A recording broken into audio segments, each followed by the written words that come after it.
आज की कहानी है मनोज कुमार की। 60 के दशक में जब हिंदी सिनेमा ग्लैमर और रोमांस के रंग में रंगा हुआ था, तभी एक ऐसा कलाकार सामने आया जिसने सिनेमा को देशभक्ति की भावना से भर दिया।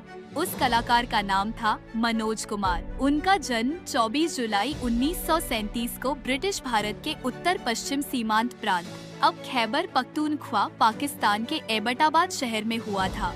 उनका असली नाम हरिकृष्ण गिरी गोस्वामी था। भारत पाकिस्तान विभाजन के दौरान जब वे 10 वर्ष के थे, उनका परिवार झंडियाला शेर खान से दिल्ली आकर बस गया। दिल्ली में उनका परिवार विजयनगर किंग्सवे कैंप में शरणार्थी के रूप में रहा और बाद में नई दिल्ली के पुराने राजेंद्र नगर क्षेत्र में स्थानांतरित हो गया। मनोज कुमार ने दिल्ली विश्वविद्यालय के हिंदू कॉलेज से स्नातक की पढ़ाई पूरी की। युवा अवस्था में वे अभिनेता दिलीप कुमार से प्रभावित थे और मनोज कुमार ने अपना नाम स्वयं बदला। उन्होंने 1949 में दिलीप कुमार की फिल्म शबनम देखी, जिसमें दिलीप कुमार का किरदार मनोज नाम का था। इससे प्रभावित होकर हरिकृष्ण गिरी गोस्वामी ने अपना नाम बदलकर मनोज कुमार रख लिया। मनोज कुमार ने अपने फिल्मी करियर की शुरुआत 1957 में फिल्म फैशन में एक छोटे से भिखारी के किरदार से की थी। यह भूमिका उन्हें उनके रिश्तेदार और निर्देशक लेखराज भाकरी के माध्यम से मिली, जिन्होंने मनोज कुमार के हीरो बनने की इच्छा पर टिप्पणी की थी कि अभी तो तुम्हारे जूते भी नहीं घिसे, हीरो बनने की बात करते हो। इसके बाद उन्होंने कुछ और फिल्मों में सहायक भूमिकाएं निभाई, लेकिन 3 वर्ष कठिन परिश्रम के बाद 1960 में फिल्म कांच की गुड़िया में उन्हें पहली बार मुख्य अभिनेता का किरदार मिला। इस फिल्म में उनकी सह कलाकार सईदा खान थी। बाद 1962 में विजय भट्ट निर्देशित हरियाली और रास्ता में माला सिन्हा के साथ उनकी जोड़ी को दर्शकों ने खूब सराहा, जिससे उनके करियर को नई ऊंचाई मिली। हरियाली और रास्ता 1962 में सफलता के बाद मनोज कुमार ने 1964 में सस्पेंस थ्रिलर वो कौन थी मेन साधना के साथ अभिनय किया, जो उनकी करियर की एक महत्वपूर्ण फिल्म बनी। 1965 में उन्होंने स्वतंत्रता सेनानी भगत सिंह के जीवन पर आधारित फिल्म शहीद में मुख्य भूमिका निभाई, जिसे दर्शकों और आलोचकों से सराहना मिली। इस फिल्म से ही उन्होंने दर्शकों के दिलों में जगह बना ली। फिल्म की सफलता के बाद प्रधानमंत्री लाल बहादुर शास्त्री के जय जवान जय किसान के नारे से प्रेरित होकर मनोज कुमार ने 1967 में उपकार फिल्म का निर्देशन और अभिनय किया, जिसमें उन्होंने भारत नामक किरदार निभाया। इस फिल्म में उन्होंने एक किसान का किरदार निभाया, जो बाद में सैनिक बनकर देश की सेवा करता है। फिल्म ने लोगों को इतना भावुक कर दिया कि मनोज कुमार को पहचान मिलने लगी भारत का बेटा के रूप में। इस फिल्म की सफलता के कारण उन्हें भारत कुमार का उपनाम मिला। इसके पश्चात उन्होंने पूरब और पश्चिम 1970, रोटी कपड़ा और मकान 1974 और क्रांति 1981 जैसी देशभक्ति और सामाजिक मुद्दों पर आधारित फिल्मों में काम किया, जो बॉक्स ऑफिस पर सफल रही और उनकी छवि को और मजबूत किया। मनोज कुमार ने अभिनय से अपनी अंतिम फिल्म मैदान ए जंग 1995 के बाद अभिनय से संन्यास ले लिया।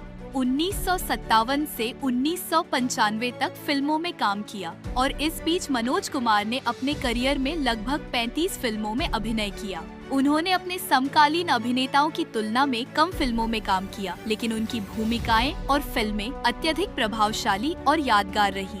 इसके पश्चात उन्होंने निर्देशन में हाथ आजमाया। मनोज कुमार ने अपने निर्देशन करियर में कई महत्वपूर्ण फिल्मों का निर्माण किया, जो मुख्यतः देशभक्ति और सामाजिक मुद्दों पर केंद्रित थी। उनकी पहली निर्देशित फिल्म उपकार, जो तत्कालीन प्रधानमंत्री लाल बहादुर शास्त्री के जय जवान जय किसान नारे से प्रेरित थी।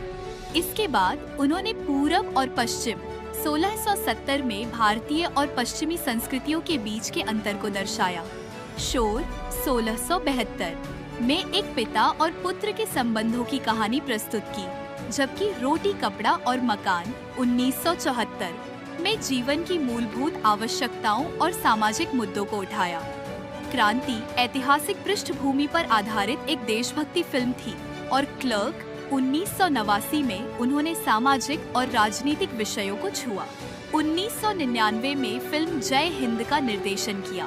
हालांकि यह फिल्म बॉक्स ऑफिस पर सफल नहीं रही। इसके बाद उन्होंने फिल्मों से दूरी बना ली। इस तरह जय हिंद उनके द्वारा डायरेक्ट की गई उनकी अंतिम निर्देशित फिल्म थी।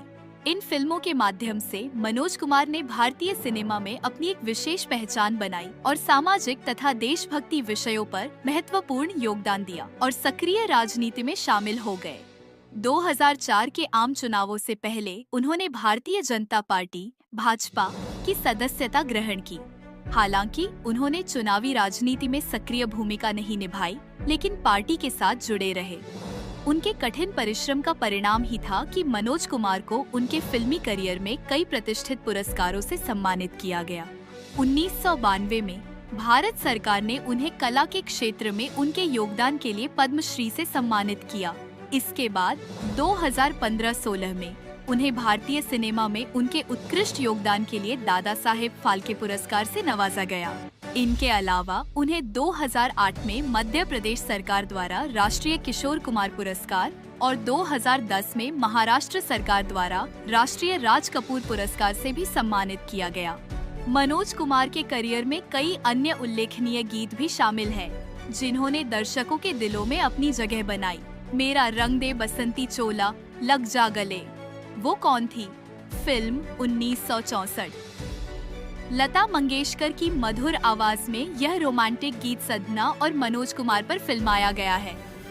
एक प्यार का नगमा है, शोर फिल्म 1972। लता मंगेशकर और मुकेश द्वारा गाया गया यह गीत जीवन के उतार चढ़ाव को दर्शाता है। भारत का रहने वाला हूँ, पूरब और पश्चिम फिल्म 1770। महेंद्र कपूर की आवाज में यह देशभक्ति गीत भारतीय संस्कृति और मूल्यों की प्रशंसा करता है। हाय हाय ये मजबूरी, रोटी, कपड़ा और मकान फिल्म लता मंगेशकर की आवाज में मेरे देश की धरती। उपकार फिल्म यह देशभक्ति गीत महेंद्र कपूर की आवाज में है और आज भी स्वतंत्रता दिवस और गणतंत्र दिवस पर सुना जाता है। इन गानों के माध्यम से मनोज कुमार ने अपनी अभिनय क्षमता के साथ साथ संगीत में भी अपनी गहरी समझ का परिचय दिया। उनकी निजी जिंदगी पर दृष्टि डाले तो मनोज कुमार का जन्म हरिकृष्ण गिरी गोस्वामी के नाम से हुआ था। उन्होंने शशि गोस्वामी से विवाह किया और उनके 2 पुत्र हैं, कुणाल गोस्वामी और विशाल गोस्वामी। कुणाल गोस्वामी ने अभिनय में करियर बनाया। 1981 में अपने पिता द्वारा डायरेक्ट की गई फिल्म क्रांति से बॉलीवुड में डेब्यू किया। विशाल गोस्वामी के करियर के बारे में सार्वजनिक जानकारी सीमित है। आर्थिक रूप से मनोज कुमार की कुल संपत्ति लगभग 170 करोड़ रुपए, लगभग $20 मिलियन आंकी गई है, जो उनके अभिनय, निर्देशन और संपत्ति निवेश से अर्जित हुई। उन्होंने गोस्वामी टॉवर नामक एक प्रमुख संपत्ति के स्वामी थे। मनोज कुमार का निधन 4 अप्रैल 2025 को मुंबई के कोकिलाबेन धीरूभाई अंबानी अस्पताल में हुआ। मेडिकल रिपोर्ट्स के अनुसार उनकी मृत्यु का मुख्य कारण तीव्र मायोकार्डियल इन्फेक्शन, गंभीर हृदयाघात के कारण हुआ। इसके अतिरिक्त वे पिछले कुछ महीनों से डिकम्पेंसेटेड लिवर सिरोसिस से भी पीड़ित थे, जिसने उनके स्वास्थ्य को और प्रभावित किया। मनोज कुमार की विरासत उनकी फिल्मों के माध्यम से जीवित रहेगी, जो आने वाली पीढ़ियों को प्रेरित करती रहेंगी। फिर मिलती हूँ अन्य किसी ऐसी ही स्टोरी के साथ। तब तक अपना ख्याल रखें और इंस्पायर होते रहे, क्योंकि मनोज कुमार सिर्फ एक अभिनेता नहीं थे, वो एक विचार थे, एक भावना थे और उस दौर का चेहरा थे जब सिनेमा के पर्दे पर भी भारत माँ जिंदा थी।